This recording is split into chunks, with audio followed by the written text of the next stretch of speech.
তুমি যদি ভালো হতে কিছু পরামর্শ না হয় দিতাম তোমায়। প্রবলেম হচ্ছে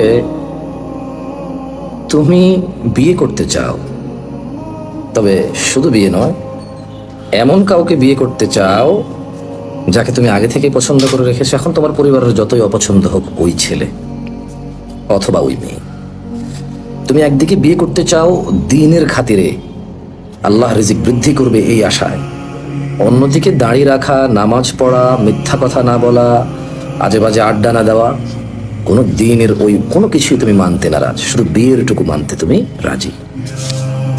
যদি তুমি বিয়ে করতে চাইতে আর আগে থেকে কাউকে ঠিক করে না রাখতে, তাহলে তোমার কিছু পরামর্শ আমি দিতাম, তোমার বাবার সাথেও, তোমার বাবাকেও পরামর্শ দিতাম। দিনী বোন, সিদ্ধান্ত যেহেতু নিয়েই নিয়েছে যে এই ছেলের মতো ভালো ছেলে আর পৃথিবীতে নাই, কেন এই ছেলে ওকে নামাজের জন্য জাগায়, এই ছেলে দাড়ি রাখে এবং এই ছেলে ওকে নামাজ পড়তে বলে, কোরআন তেলাওয়াত করে, হ্যাঁ, অন্য মেয়েদের সাথে কথা বলে না, সিগারেট খায় না, এই ছেলে ভালো, ওকে বিয়ে করতে হবে। অথচ এই ছেলে বিয়ে ছাড়া একটা মেয়ের সাথে কথা বলে, মেয়েটা ও নিজেই বিয়ে ছাড়া একটা মেয়ের সাথে সম্পর্ক জড়িয়েছে, মেয়েটা ও নিজেই। যদি তুমি এটাকে খারাপ মনে করতে, তাহলে তোমার একটা পরামর্শ আমি দিতাম হয়তো। কিন্তু তুমি তো আসলে ভালো ছেলে খুঁজে পেয়েছো, ছেলে প্রেম করে, খারাপ না কেন, কারণ তোমার সাথে প্রেম করে। ছেলে বিবাহ ছাড়া একটা মেয়ের সাথে কথা বলে, ছেলে খারাপ না, কারণ মেয়েটা তুমি। তুমি আগে থেকেই অনেক কিছু ভেবে রেখেছো, তাই তোমাকে পরামর্শ দিয়ে কি হবে বলো? যদি তুমি আগে থেকেই এরকম না সেটিং করতে, তোমার কাছে হারামের ডেফিনিশনই ভিন্ন। মানে একটা ছেলে তোমাকে বিয়ে না করে তোমার সাথে কথা বলবে, পার্কে ঘুরতে যাবে, রেস্টুরেন্টে খাওয়াবে, ছেলেটা ভালো।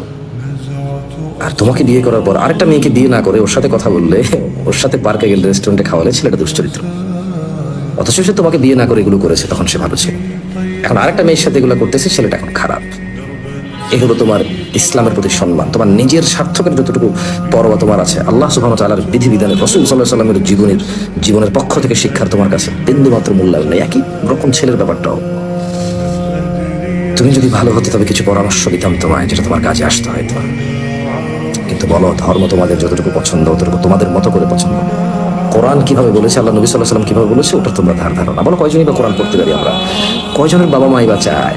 বলো, আগামীর প্রজন্মকে কে জানাজা দিবে?